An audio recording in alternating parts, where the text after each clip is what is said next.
Bonjour à tous et à toutes. J'enchaîne plusieurs petits tirages du coup avec Freya. Comme j'expliquais du coup dans le précédent tirage, tous les messages malheureusement ne peuvent pas résonner avec tout le monde. Donc c'est vrai que j'essaye de m'ouvrir à davantage de messages pour potentiellement, on va dire, surfer sur l'énergie de plusieurs personnes. Sachant que voilà, mon objectif étant de délivrer des messages qui pourraient vous aider dans votre évolution au quotidien. Pour ceux qui se posent la question, voilà, moi c'est ma vocation en tout cas de vouloir apporter ma pierre à l'édifice, de vous aider. Et je suis un peu comme une postière qui va délivrer des messages. Ce matin, j'ai ressenti la présence de Freya. C'est une divinité pour laquelle j'ai beaucoup d'affection. Voilà, c'est une histoire qui me parle et une divinité que je trouve fascinante. Et aujourd'hui, voilà, elle souhaitait nous parler. Alors, j'avoue que j'ai été un peu... Ouais, on va voir, parce qu'en fait, elle m'a orientée sur l'oracle de la Triade. Alors, l'oracle de la Triade, on n'est pas sur un oracle sympa, c'est pas un oracle bisounours. On va voir du coup ce que la Triade souhaite nous dire. En tout cas, ce que Freya souhaite nous dire par le biais de la Triade. Okay.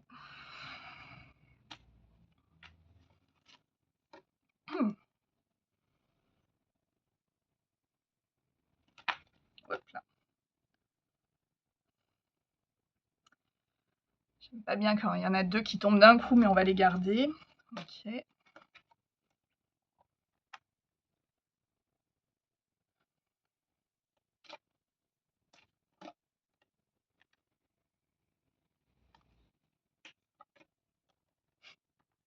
Pardon. Non, je souris parce qu'on est un peu vraiment dans l'aura de Freya ici. Alors, premier message, ça fait un moment que vous réclamez quelque chose à l'univers vous a entendu. Deuxième message, une partie des choses que vous demandez, vous mentez à vous-même. C'est-à-dire que vous demandez des choses, quand l'univers vous les donne, vous ne les voyez pas. Ce qu'on vous dit, c'est que c'est bien beau de prier, mais c'est encore mieux d'entendre. Ne pas entendre, pour vous, ça a été une forme d'arme, ça a été une forme de masque qui...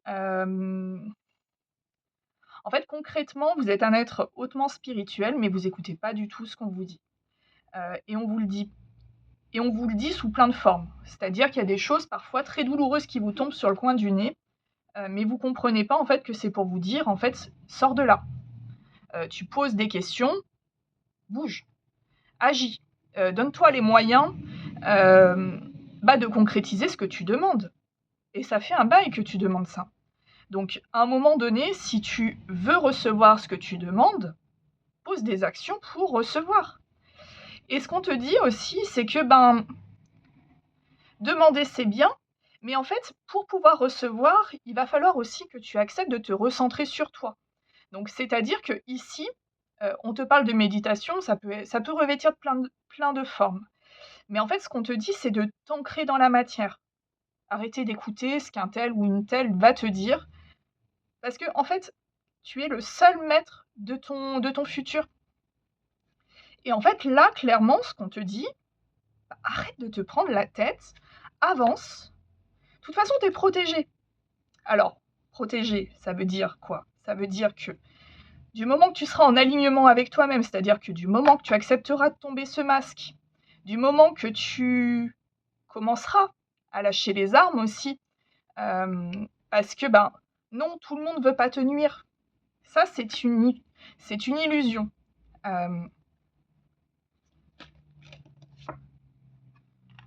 Ouais. Et du moment, en fait, que tu prendras un choix pour toi,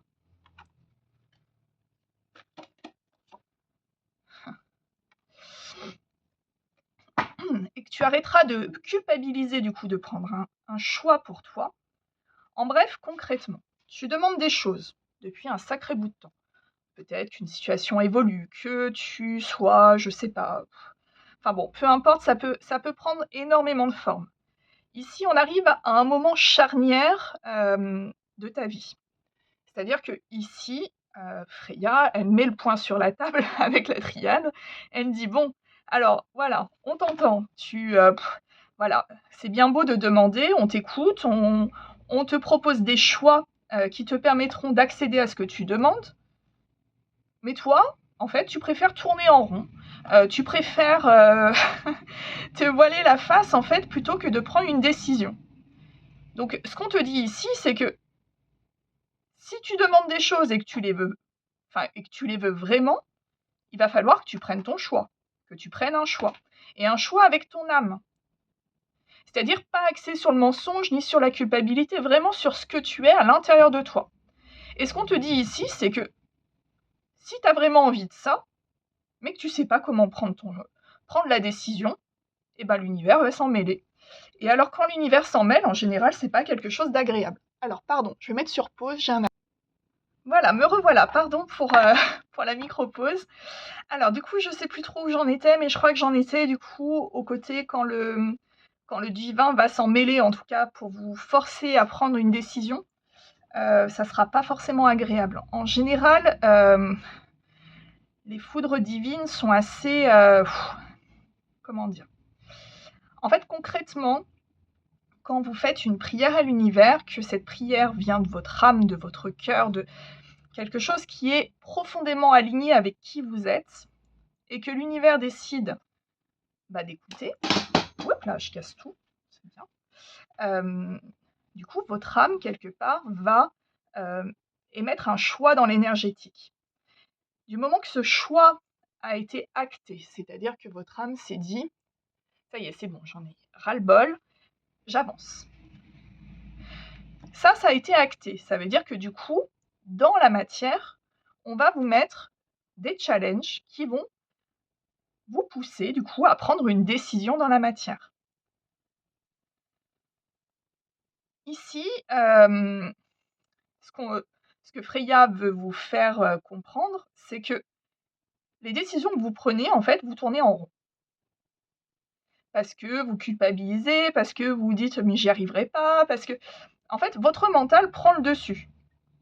Ici, ce qu'on vous dit, c'est que votre mental prend le dessus parce que peut-être il y a de la peur, peut-être que vous avez un entourage, enfin bon, après chacun son histoire.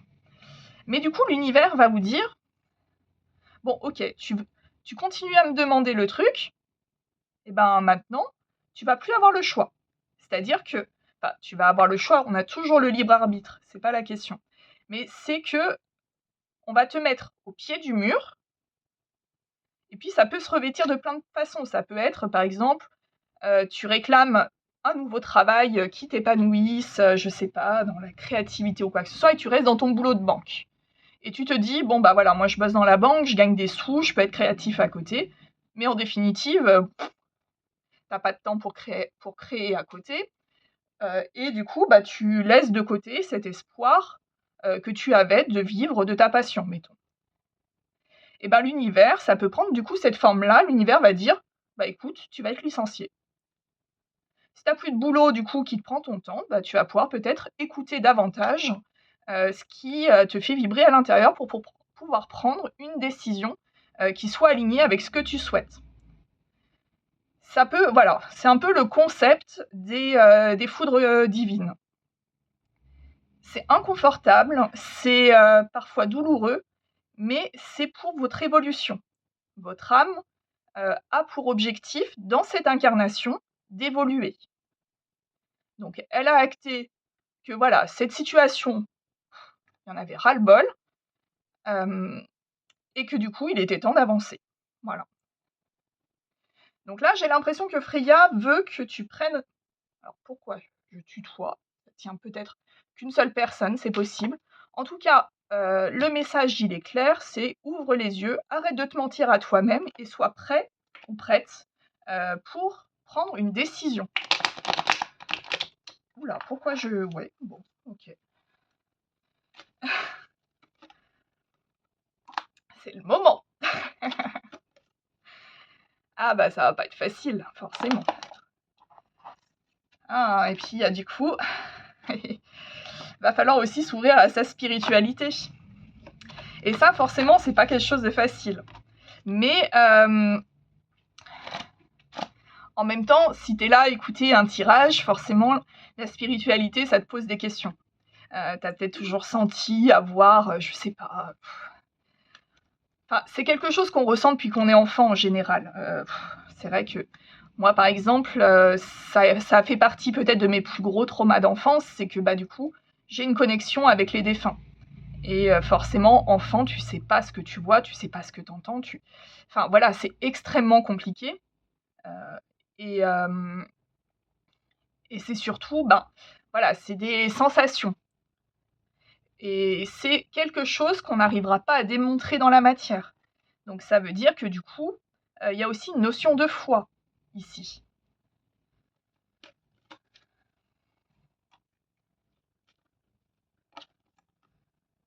Okay. Et on te dit ici que du moment que tu accepteras cette épreuve de l'univers, cette chose, alors soit tu actes ton choix avant que ça te tombe sur le nez, c'est-à-dire que tu sais exactement ce que tu as demandé et ce que tu veux, et que, en effet, tu restes peut-être dans cette situation qui te semble confortable, inconfortable, enfin voilà, un peu... mais du coup qui te force à ne pas prendre de décision, auquel cas tu actes avant que l'univers s'en mêle, et là tu commences à t'ouvrir, c'est-à-dire que du coup tu acceptes que tout ne sera pas forcément simple, mais en tout cas tu vas sur ton évolution, et tu es prêt ou prête à recommencer quelque chose, et quelque chose de positif pour toi, pour attirer du coup ce qui est prévu pour toi dans cette incarnation. Du coup, tourner le dos à tout ce qui était négatif, tout ce qui était très cyclique. Ici, on te dit de toute façon que tu es sur une fin de cycle, que tout ce qui te forcera plus ou moins à lutter, c'est-à-dire que du coup, plus tu vas lutter contre ça, et forcément, plus ça sera douloureux, quoi. Ouais. Ouais. Alors, c'est peut-être des décisions qui te prennent énormément la tête. Mais on te dit que ce qui te prend la tête, en fait, c'est une illusion. C'est-à-dire que tu te focalises sur un ou plusieurs détails, mais qui, en fait, cachent un truc qui est vachement plus simple, en fait, au niveau de la décision. Ok. Qu'est-ce qu'on peut... Allez, un conseil, au lieu de... au lieu qu'elle gronde. Mais je sens ce côté guerrier de Freya derrière, hein. C'est pas le ton que j'aime avoir d'habitude. Et puis alors là, avec la triade, c'est... Allez, un conseil, s'il vous plaît.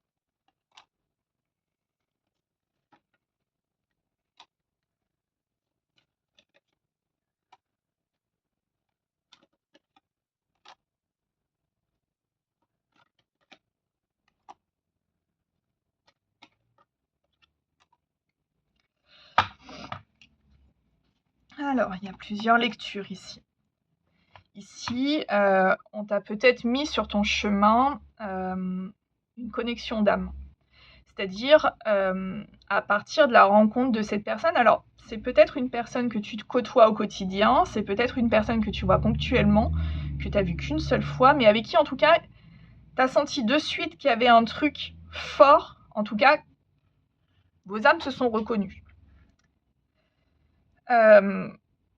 Ce qu'on nous dit ici, c'est que cette connexion d'âme, c'est ce qui permet que la roue du karma tourne.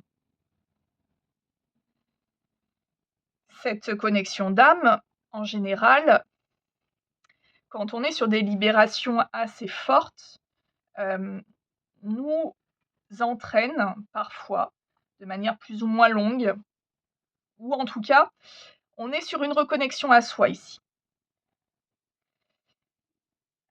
Peut-être que c'est une connexion d'âme, enfin voilà, je sais pas. Mais en tout cas, qui a déclenché énormément de questionnements, et qui a remis en cause un peu tout ce que tu croyais savoir. Ici, on a un peu ce qui s'apparente à la nuit noire de l'âme.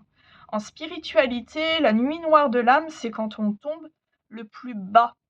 Alors, C'est pas le but, c'est alors c'est vrai que ça peut s'apparenter un peu à une dépression ou à des choses un peu comme ça.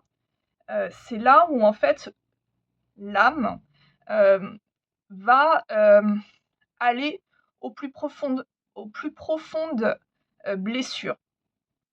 C'est-à-dire que c'est le moment charnière d'un point de vue spirituel où vous allez, prendre conscience, hem, que tout être de lumière en fait, quand il y a de la lumière, il y a forcément de l'ombre et en fait, on a une part d'ombre en soi, et généralement, on préfère la mettre sous le tapis et se dire: «Bon, bah, OK, je sais qu'elle est là, mais si je la regarde pas, elle n'existe pas».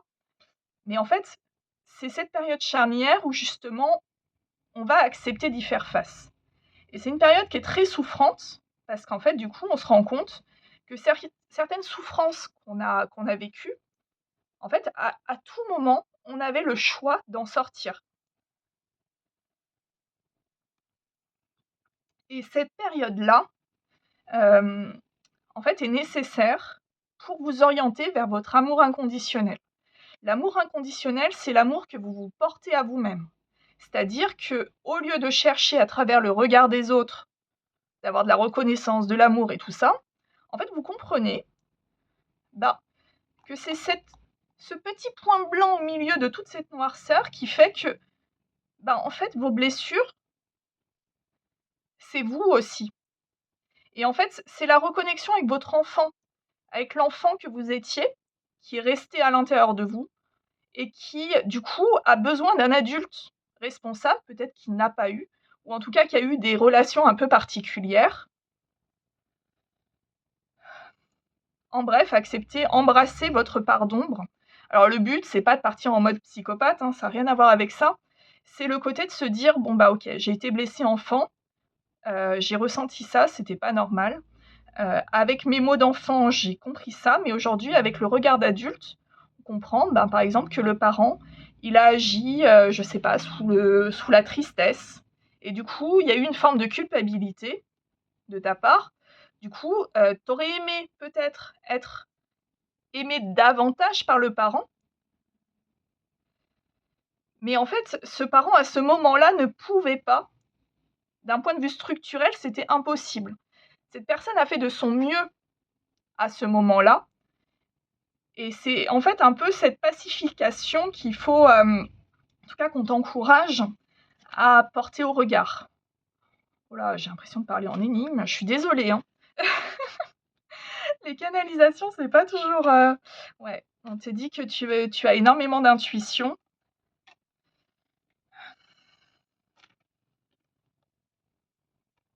et que c'est dans le silence que tu déploies justement, cette faculté de pouvoir en fait te construire sur une nouvelle base, c'est-à-dire non plus dans le fait d'occulter, bah, ce qui t'a fait souffrir, toutes ces choses, peut-être que tu as fait souffrir aussi. Enfin, après voilà, en fait, on n'est pas ou blanc ou noir, on est en fait plein de dégradés de couleurs et c'est un peu ça en fait, la nuit noire de l'âme et ce côté quand on se reconnecte avec une âme qui est forte, c'est ça en fait, c'est de s'accepter tel qu'on est avec nos faiblesses, nos forces et de s'aimer pour ça.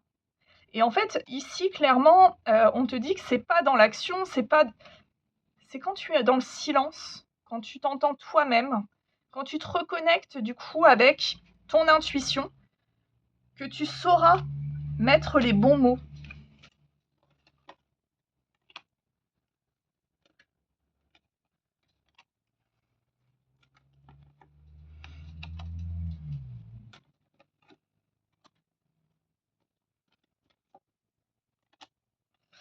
Ouais. Et ici, ce qu'on te dit, c'est que tu es une âme de lumière. Tu es une âme très lumineuse. Qu'aujourd'hui, ta façon de vivre éteint un petit peu cette lumière. C'est-à-dire que tu refoules peut-être un monde émotionnel.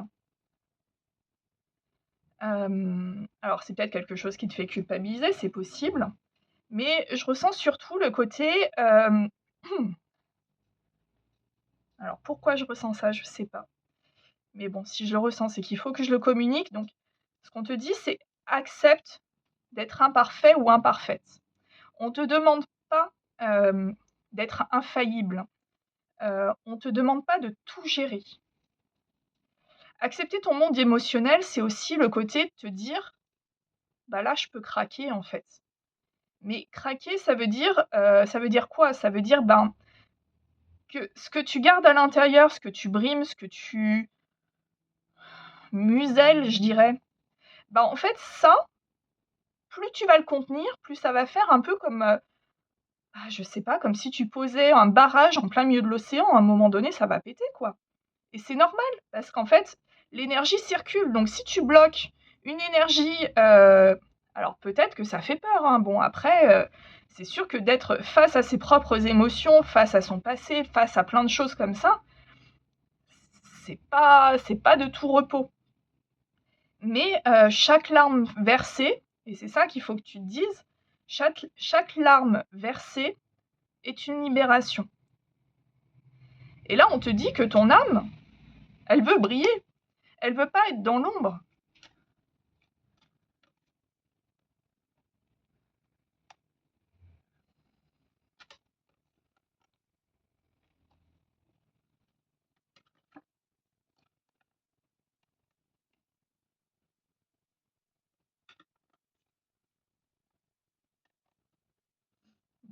Pourquoi?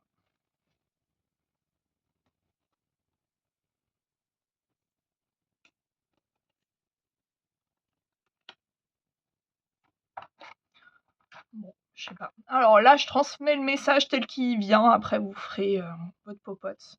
Ce qu'on me dit ici, c'est qu'il y a une relation avec une influence féminine. Bon, ça peut être un homme, mais en tout cas quelqu'un plus en adéquation avec son monde émotionnel. Ça peut être cette relation d'âme, c'est possible. Ce qu'on te dit ici, c'est que cette relation-là, elle est protégée. Par contre, ce qu'on me met en lumière, c'est qu'ici, cette relation-là a suscité en toi, une très forte tentation, donc ça c'est normal, on va dire quelque part avec une connexion d'âme, mais que tu as choisi de sacrifier. Alors de te sacrifier, de sacrifier cette personne, bon, évidemment on est sur du métaphorique, hein, on s'emballe pas non plus, hein. Mais voilà, en tout cas il y a une notion de sacrifice. Et ce qu'on te dit, c'est que c'est le message. Ou que tu as peut-être un message à transmettre. Ou que on t'encourage à demander pardon à cette personne. C'est possible. En tout cas, je ressens, alors voilà, la personne ou les personnes pour qui ce message est dédié, je ressens un monde émotionnel qui ne demande qu'une chose, c'est d'être libéré, quoi. Parce que je commence à avoir les sanglots dans la gorge, donc je commence déjà à me lier du coup à votre énergie, et cette énergie est lourde. Donc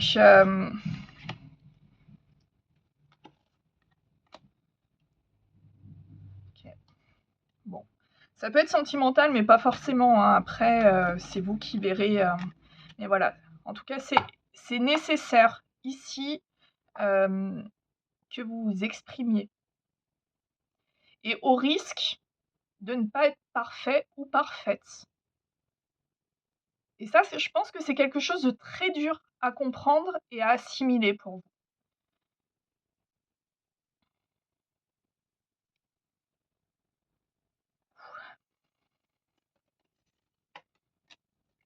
Mais l'univers vous donne l'énergie nécessaire pour le faire. Donc voilà. Je vais pas aller plus loin dans ce message-là, parce que bon, ça sert à rien de sortir toutes les cartes de la triade. Je pense que là, on est sur un message qui est assez clair. Moi, je vous envoie beaucoup d'amour parce que je ressens que vous en avez besoin. Et puis, je vous encourage du coup à écouter votre cœur, à vous reconnecter à votre âme également. Et que si des doutes subsistent, prenez un temps pour vous, loin de tout le brouhaha que vous avez peut-être autour de vous au quotidien. et faites le tri dans tout ça, afin de pouvoir acter, du coup, votre prise de décision. Par rapport à quoi? Par rapport à qui? Je n'en ai aucune idée. Mais voilà, en tout cas, aujourd'hui, vous avez assez tourné en rond. Concrètement, Freya aujourd'hui vous dit, hem, il est temps, il est grand temps, de prioriser du coup votre bonheur et d'arrêter d'être dans le sacrifice. Voilà. Eh bien, je vous souhaite une très bonne journée en espérant que ce message aura pu en tout cas, toucher là où les personnes concernées.